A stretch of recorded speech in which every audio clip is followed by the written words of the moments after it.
جب تک عورت یہ گناہ کرنا نہیں چھوڑتی اس عورت کی کوئی نماز قبول نہیں کی جاتی۔ حدیث نبوی صلی اللہ علیہ وسلم ہے کہ جو عورت بس یہ ایک گناہ کرتی ہے چاہے وہ کتنی ہی نمازیں پڑھ لے، تہجد پڑھ لے، کوئی نماز نہیں قبول ہوگی۔ زندگی میں ایک بار ضرور سن لے، بسم اللہ الرحمن الرحیم۔ قبولیت اعمال ایک راز ہے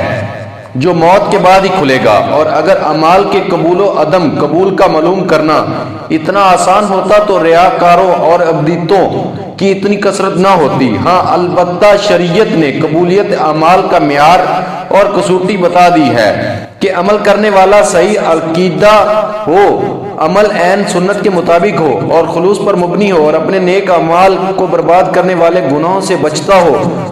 تو اسے اللہ تعالیٰ سے قبولیت اور فضل کی امید رکھنی چاہیے۔ نیکیاں قبول یا مسترد ہونے کی علامات اور ہدایات کے عنوان پر ارشاد فرمایا، جس میں انہوں نے سعادت حج پانے والوں کو مد نظر رکھتے ہوئے کہا کہ کائنات کی تخلیق کا مقصد اللہ کی عبادت ہے اور عبادت کی قبولیت کے لیے جدوجہد از بس ضروری ہے۔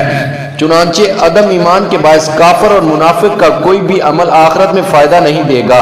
البتہ انہیں دنیا میں پورا بدلہ دیا جائے گا۔ عمل کی قبولیت کے لیے اخلاص اور اتباع سنت لازمی امور ہے۔ اخلاص کا مطلب یہ ہے کہ نیکی کا مقصود اور مطلوب صرف رضائے الہی ہو، جس کے لیے نیت بنیادی کردار کی حامل ہے، کیونکہ نیت کی وجہ سے چھوٹا عمل بھی بڑا بن جاتا ہے۔ انہوں نے یہ بھی کہا کہ تقویٰ تسلسل کے ساتھ نیکیاں، نیکی کے لیے دلی رغبت، نیکی پر ثابت قدمی اور انسانی اعضاء کا صحیح سلامت رہنا نیکی قبول ہونے کی علامات میں سے ہے۔ اگر انسان کو ابدیت کی حقیقی معرفت مل جائے تو اسے اپنی ساری زندگی کی عبادات بھی بیچ نظر آئیں۔ اس لیے تو عظیم ترین عبادات کے بعد بھی استغفار سنت نبوی ہے،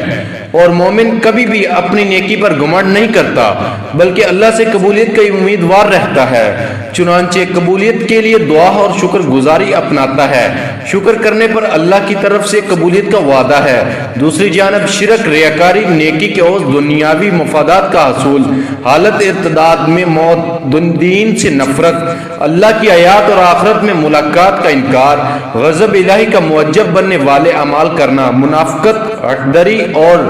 عناد کی بنیاد پر سنت سے تصادم، اپنی بات کو نبی صلی اللہ علیہ وسلم کی بات پر فوقیت دینا،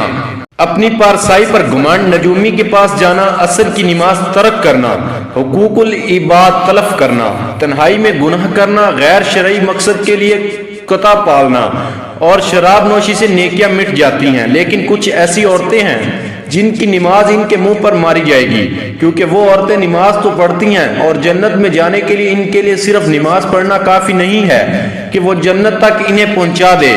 کیونکہ وہ ایسی عورتیں جو نماز خوب پالتی ہیں، خوب روزے رکھتی ہیں، ایک روزہ نہیں چھوڑتا، لیکن ان کی نماز کا کوئی فائدہ نہیں ہے، اور ان کی نماز ان کو جہنم کی آگ سے نہیں بچا سکتی، کیونکہ وہ ایسی نیکوں کے ساتھ ایسے گناہ کرتی ہیں جو ان کے گناہ ان کو جہنم میں لے کر جائیں گے، کیونکہ آپ صلی اللہ علیہ وسلم نے فرمایا، یا دو چیزیں اسلام کو حقوق نے ہم کو دی ہیں، پہلی ہے حقوق اللہ، دوسرا ہے حقوق العباد۔ پہلے اللہ کے حق، بعد میں بندے کے حقوق۔ اللہ کے حقوق میں نماز، روزہ اور زکوٰۃ، حج ہے کہ بندے کو چاہیے کہ یہ تمام حقوق پورے کرے۔ پھر اس کے بعد جو حقوق العباد ہیں وہ بہت مشکل ہیں، کیونکہ اگر حقوق اللہ میں سے کسی ایک حق کی پامالی ہو گئی تو اللہ تعالیٰ سے آپ توبہ کریں تو اللہ تعالیٰ معاف فرما دے گا، کیونکہ وہ غفور الرحیم ہے۔ لیکن اگر حقوق العباد میں سے کسی حق میں پامالی ہو گئی تو حقوق العباد کی معافی نہیں ہے۔ ناظرین، اب ہم آپ کو ان عورتوں کے بارے میں بتاتے ہیں جن کی نماز یا کوئی بھی نیکی قبول نہیں ہوتی۔ رسول اکرم صلی اللہ علیہ وسلم نے یہ بات بیان کی تھی، جوان ہو جائے جب تک سر پر دوپٹہ نہیں ہے اس کی نماز نہیں ہوتی، اور آپ نے یہ بھی فرمایا جو اپنی بالوں کو نہیں ڈھانپتی اس کی نماز قبول نہیں ہوتی۔ رسول اللہ صلی اللہ علیہ وسلم نے یہ بھی فرما دیا، اگر کوئی عورت مسجد میں جاتی ہے عطر اور خوشبو لگا کر، جب تک وہ غسل نہیں کر لیتی اس کی بھی نماز قبول نہیں ہوتی۔ اس لیے فرمایا، اے عورتوں کی جماعت، تم میں سے کوئی مسجد میں جانا چاہے تو خوشبو لگا کر نہ جائے جب تک یہ غسل نہیں کر لیتی، یہ نماز یا عبادت قبول نہیں۔ خامد کی نافرمانی کرنے والی احادیث کے الفاظ ہیں، تین ایسے لوگ ہیں ان کی نماز قبول ہونا تو دور کی بات کانوں سے بھی اوپر نہیں جاتی۔ غلام مالک کی اجازت کے بغیر دوڑ گیا، اگر وہ جا کر تہجد بھی پڑھے گا لیکن اس کی کوئی بھی نماز یا عبادت قبول نہیں ہوگی۔ ایسی عورت جو اپنے خاوند کو ناراض کر کے رات گزارتی ہے، اس کی بھی نماز قبول نہیں کی جاتی۔ اور ایسا انسان جو لوگوں کو نماز تو پڑھاتا ہے لیکن لوگ اس کی امامت پر خوش نہیں ہیں، پسند نہیں کرتے، شرط یہ ہے کہ کوئی شرعی سبب ہو، ویسے مزاج کی بات نہ ہو۔ ایسا انسان اگر کسی سبب کی وجہ سے لوگ اسے پسند نہیں کرتے تو ایسے انسان کی نماز بھی قبول نہیں ہوتی۔ حضرت ابو ہریرہ رضی اللہ تعالیٰ عنہ سے روایت ہے کہ آپ صلی اللہ علیہ وسلم نے فرمایا، تین لوگوں کی نماز قبول ہوتی ہے، نہ کوئی نیکی اوپر چڑھتی ہے، بھاگتے ہوئے غلام کی جب تک کہ اپنے مولی کے پاس نہ آ جائے اور ان کے ہاتھ میں اپنا ہاتھ نہ دے، ایسی عورت جس سے اس کا شوہر ناراض ہو، اور مست شرابی کی جب تک شراب کا اثر ختم نہ ہو جائے۔ اس حدیث کے فائدے میں لکھتے ہیں، مرد عورت پر نگراں ہے اور عورت اس کے متحد ہے۔ خدا کے بعد عورت کے لیے شوہر ہی ہے، والدین کے حق پر شوہر کا حق غالب ہے۔ اگر مذہب میں کسی کو سجدہ تعظیمی کی اجازت ہوتی تو عورت کو ہوتی کہ وہ شوہر کو سجدہ کرے۔ حدیث پاک صلی اللہ علیہ وسلم میں ہے، عورت کے لیے اس کا شوہر جنت یا جہنم ہے، کیونکہ اس کے حق کو ادا کر کے جنت جا پا سکتی ہے۔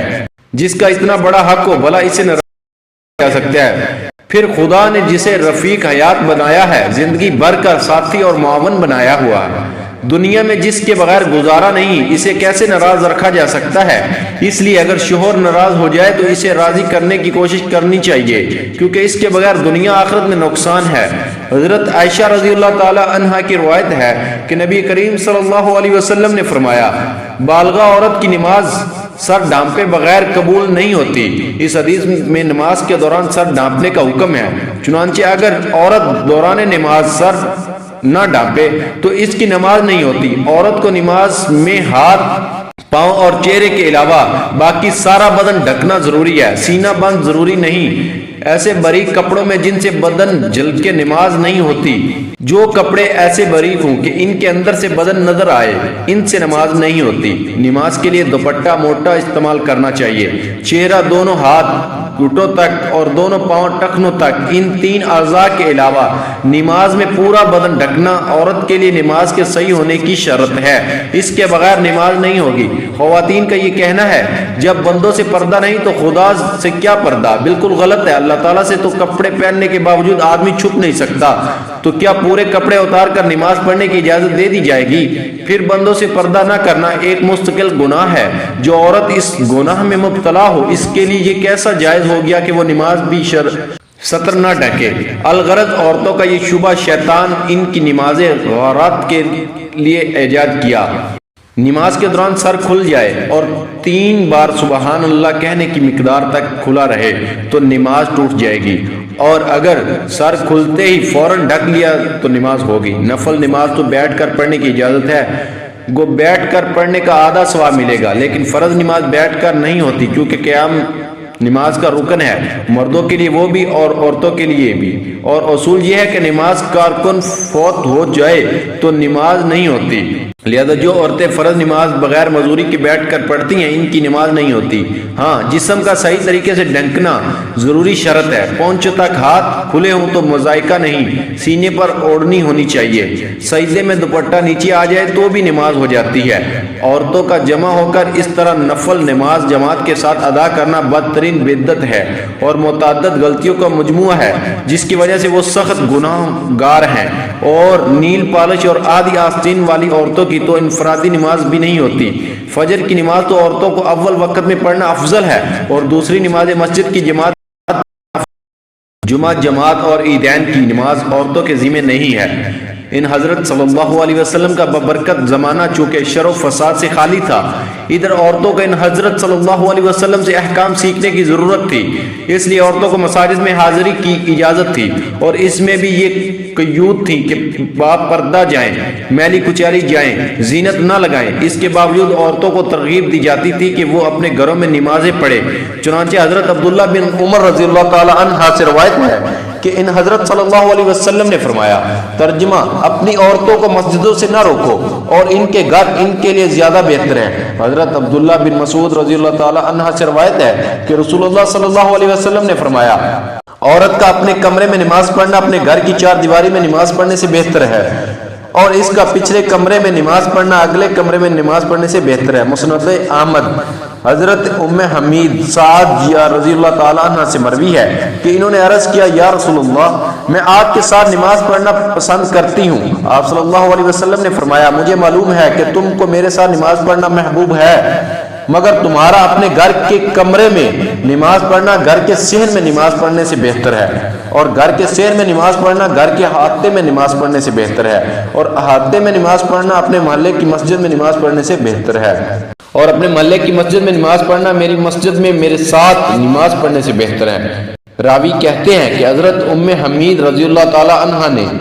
ارشاد سن کر اپنے گھر کے لوگوں کو حکم دیا کہ گھر کے سب سے دور اور تاریک ترین کونے میں ان کے لیے نماز کی جگہ بنا دی جائے، چنانچہ ان کی ہدایت کے مطابق جگہ بنا دی گئی اور اسی جگہ نماز پڑھا کرتی تھی یہاں تک کہ اللہ تعالیٰ سے جا ملی۔ یہ تو حضرت صلی اللہ علیہ وسلم کے دور سعادت کی بات تھی، لیکن بعد میں جب عورتوں نے ان قیود میں کوتاہی شروع کر دی جن کے ساتھ ان کو مساجد میں جانے کی اجازت دی گئی تو فقہائے امت نے ان کے جانے کو مکروہ قرار دیا۔ ام المومنین حضرت عائشہ صدیقہ رضی اللہ تعالی عنہا کا ارشاد ہے، ترجمہ عورتوں نے جو نئی روش اختراع کر لی ہے اگر رسول اللہ صلی اللہ علیہ وسلم کو دیکھ لیتے تو عورتوں کو مسجد سے روک دیتے جس طرح بنو اسرائیل کی عورتوں کو روک دیا گیا تھا۔ حضرت ام المومنین رضی اللہ تعالی عنہا کا یہ ارشاد ہے ان کے زمانے کی عورتوں کے بارے میں ہے، اس سے اندازہ کیا جا سکتا ہے کہ ہمارے زمانے کی عورتوں کا کیا حال ہوگا۔ خلاصہ یہ کہ شریعت نے بدلی ہے اور ان حضرت صلی اللہ علیہ وسلم کے بعد کسی کو شریعت کے بدلنے کا اختیار نہیں، لیکن جن قیود شرائط کو ملحوظ رکھتے ہوئے ان حضرت صلی اللہ علیہ وسلم نے عورتوں کو مساجد میں جانے کی اجازت دی، جب عورتوں نے ان قیود و شرائط کو ملحوظ نہیں رکھا تو اجازت بھی باقی نہیں رہے گی۔ فقہائے امت نے جو در حقیقت حکمائے امت ہے عورتوں کی مساجد میں حاضری کو مکروہ قرار دیا گیا، گویا یہ چیز اپنی اصل کے اعتبار سے جائز ہے مگر کسی عارضے کی وجہ سے ممنوع ہو گئی ہے، اور اس کی مثال ایسی ہے کہ وبا کے زمانے میں کوئی طبیب امرود کھانے سے منع کر دے۔ اب اس کے یہ معنی نہیں کہ اس نے شریعت کے حلال و حرام کو تبدیل کر دیا، بلکہ یہ مطلب ہے کہ ایک چیز جو جائز حلال ہے وہ ایک خاص موسم اور ماحول کے لحاظ سے مضر صحت